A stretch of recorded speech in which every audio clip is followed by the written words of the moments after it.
be brief and right to the point. I want to share an idea with you that's contained in an image that's associated with the slogan, "Don't board every train of thought."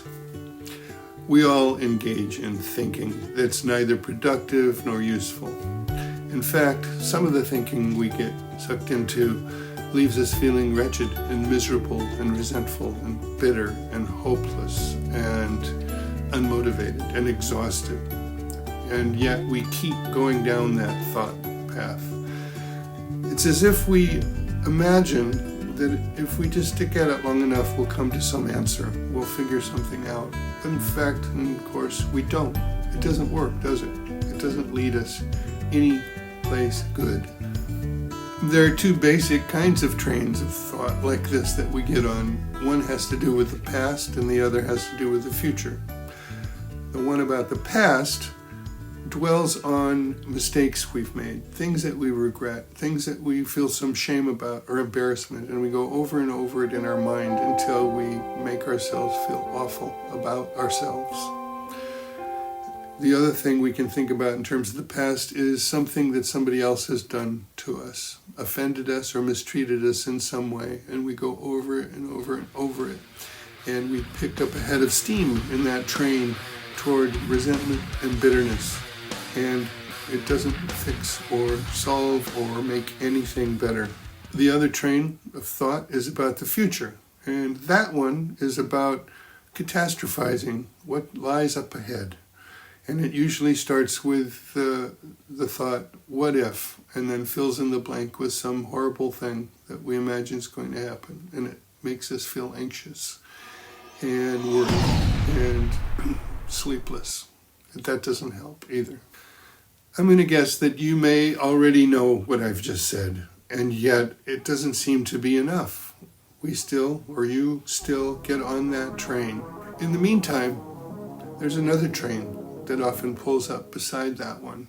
And that other train makes a chugging sound that goes something like this.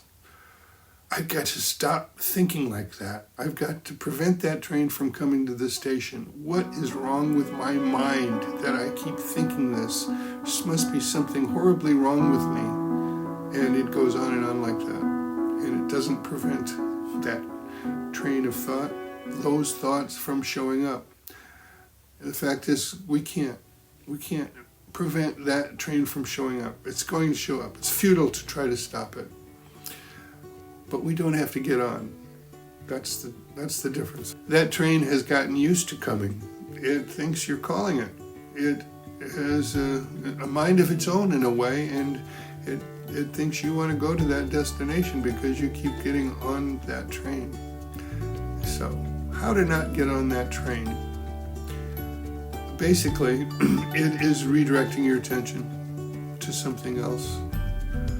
Wait for it to pass. Wait for that train to pass. Wait for a better train to come.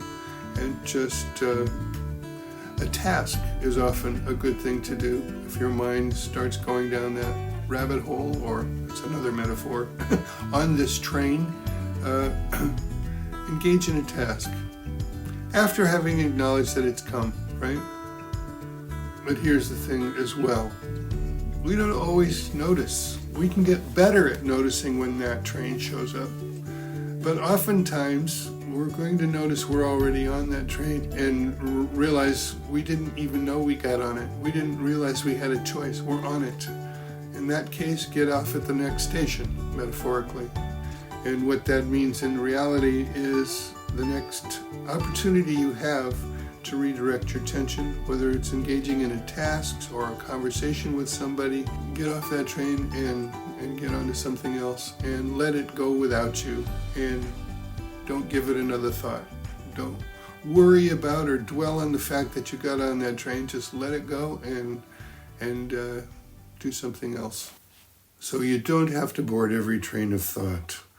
Get good at recognizing those trains that show up at the platform of your mind for what they are, for a vehicle to take you to hell. Give it a name, if you will. A train to hell, train to a waste of time, train to bitterness and misery. Just give it a name, notice that it's there. Learn how to recognize better trains. And by a better train, instead of getting on the train of the past that has to do with shame and bitterness, get on the train that asks the question, what is there to learn from this experience that was unpleasant or painful for me? It's the train of learning. In terms of the future, instead of getting on the catastrophizing train, get on the train that asks the question, where do I want to go and how am I going to get there? Get on the train of planning. These are going to take you to better destinations. It may not be easy. If you have a long history of getting on these kinds of trains, it doesn't end overnight, but you can get better at it if you practice. And I offer this image for you of not getting on a train.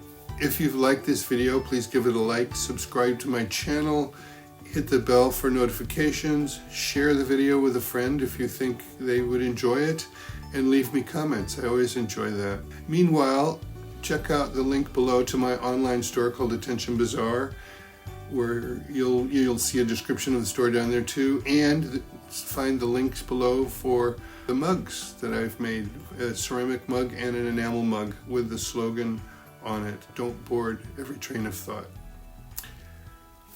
I promised I'd keep this short, so I'm going to end now. Thank you for joining me and sticking to the end, and I'll see you next time around. Bye-bye.